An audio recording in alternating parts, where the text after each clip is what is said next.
Does E-Myth Revisited by Michael Gerber apply to you? You're probably watching this video because as a business owner, you're researching this book, E-Myth Revisited by Michael Gerber. Now, Michael Gerber happens to be a mentor of mine, a former mentor of mine. I've actually personally consulted with him. He's actually come to some events that myself and another mentor put on together. And one thing that he talks about in this book, if you're an entrepreneur and you haven't read this book, highly recommend you get this book.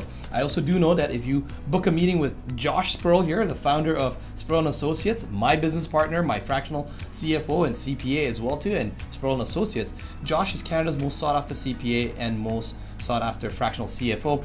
Josh, when you hear business owners all the time, they talk about, hey, I'm a really good, let's say accountant. Should I start a business? Or I'm a really good plumber. Should I start a plumbing business? I'm a really good dentist. I've been working with another dentist. Should I start my own dentistry? What is your take on that?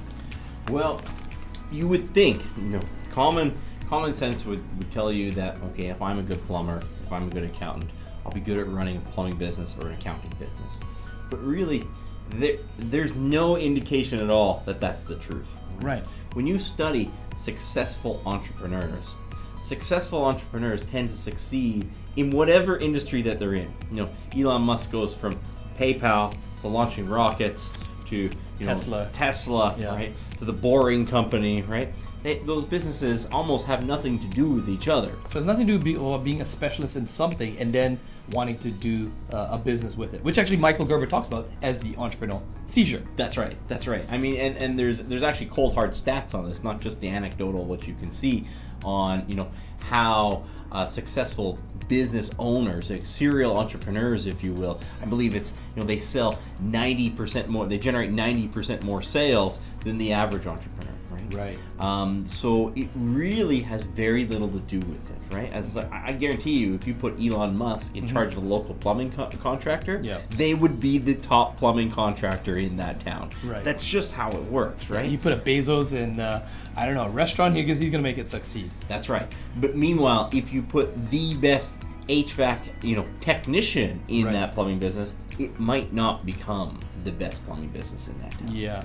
That's the cold hard truth, and it's hard for people to understand that. In fact, I'm going to quote, by the way, I have some manuscripts here from Josh's book, which is coming out. We'll put that in the description below. Check out some other videos we have here. In fact, this series is dedicated to you, the business owner who is trying to succeed. You're trying to beat that odd, which is one of Josh's statements in his business, and that is to help business owners to beat the odds, right? Which is to not end up in the 96% that fail. Now, Michael Gerber says, the fatal assumption is if you understand the technical work of a business, you understand a business that does technical work. On top of that, I'm going to quote from his book here. You can follow along with me. It's on page 11. He talks about the entrepreneurial seizure here. And I'm just going to paraphrase a couple of the sentences here. But he talks about, for that matter, where were you before you started your business? And if you're thinking about going into business, where are you now? Well, if you're like most people I've known, you were working for someone else. What were you doing? Probably technical work. Like almost everybody that goes into business, you were a carpenter, a mechanic, a machinist, you were a bookkeeper, a poodle clipper, a drafts person, a hairdresser, a barber, or a computer programmer, a doctor or a technical writer, a graphics artist or an accountant, an architect, an interior designer or a plumber or a salesperson. But whatever you were doing technical work, and you're probably damn good at it. But you were doing it for someone else. And then one day, for no apparent reason, something happened. It might have been weather, it might have been a birthday, it might have been a graduation of high school, it might have even been a paycheck you received on a Friday afternoon that went sideways, and you might actually have been feeling that your boss didn't really appreciate your contribution and success, in his business. And because of that, Michael Gerber goes on to talk about you have this entrepreneurial seizure and you decide, I'm gonna go start a business because I have the technical skills. Josh, what do you say to someone right now who's sitting on the fence right now who's thinking that, or maybe they started a business and they were a technician? Well, you have to have the self-awareness to know that you don't have experience running a business. Okay. You could be 10 years in, 20 years in from whatever, technical skill that you have. Your business experience is probably zero. Okay, so they're two different things. Your technical skill and the service you deliver is very different from running the business. That's right. And so, embarking on the journey of entrepreneurship is, if you want to be successful on it, it's going to be embarking on a journey of lifelong learning. this is what's involved in it, right? Okay. You have to understand that this, this skill, and you are now an apprentice at the business. Okay? You're going to have to develop as an apprentice. Okay? Yeah.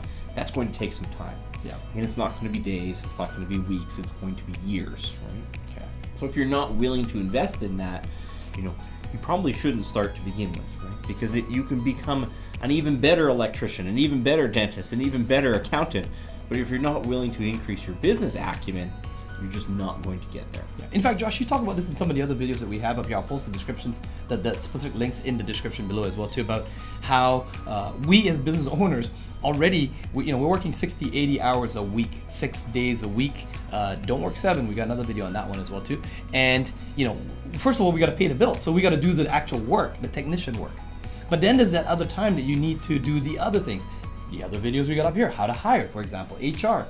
Right? We got to block out time for that. We got to do thinking time to work on the business, like Michael Gerber talks about in his book, E-Myth Revisted, how to work on the business, not in the business. So where do we find that time to do that? So if you are just a specialist at something and you don't want to do all that extra work, are you saying don't be a business owner? Just be a consultant, just be a contractor? Or Yes. Okay. If you do not want to work, because you essentially have 2 jobs. Yeah, if you don't want to do that second job yet. Most people, when they start a business, they're going to have 2 jobs, unless they have the luxury of a significant amount of capital to invest in this business, right? But if they don't, they're going to have to work one job in the business to pay their bills. Yep.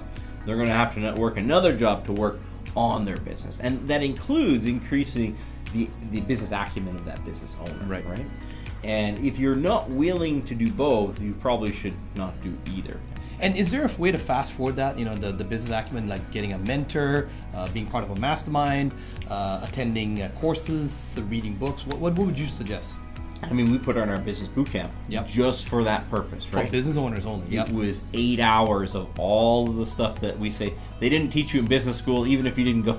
Most of our business owners, they went to school for something else, right? They went to school to be a technician in that business. But even if you went to business school, I can tell you, they didn't teach us that stuff at business school. How to set up your calendar, how to get to page 1 at Google, how to conduct HR interviews, and how to look at your finances from the perspective of an entrepreneur, right? Whereas all the information that you see out there on the internet is primarily geared towards employees, right? Right.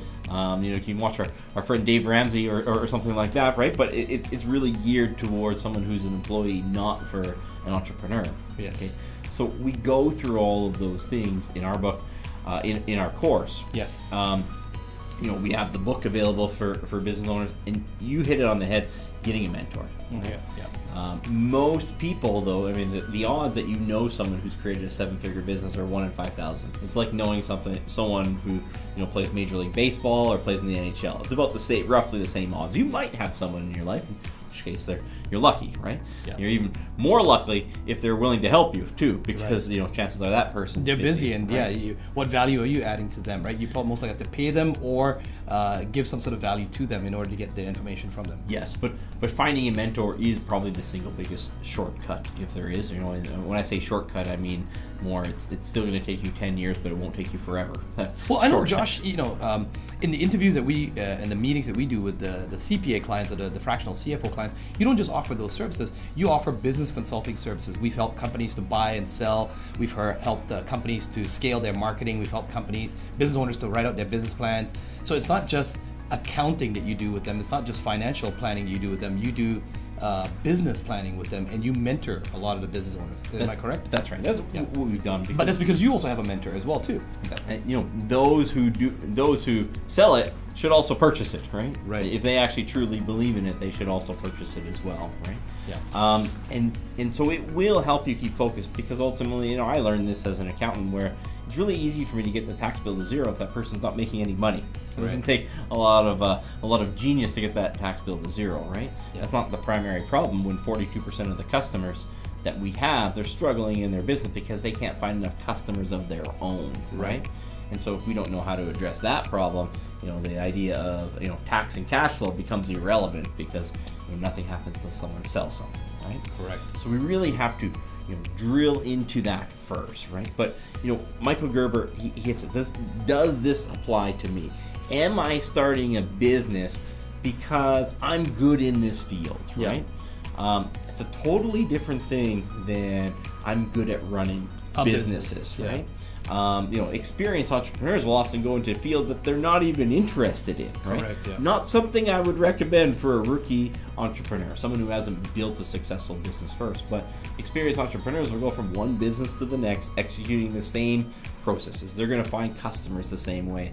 They're going to manage their cash flow the same way. They're going to find people the same way. Once they've mastered those three, they know certain KPIs and numbers to look at, and how to budget for ads and marketing and hiring and certain aptitudes and things they're going to look for, right? They learn the skills of running the business, in which case the business that they're operating in becomes less and less relevant the more their business acumen increases. Makes a lot of sense. What are some action items right now, Josh, for someone who's watching this video?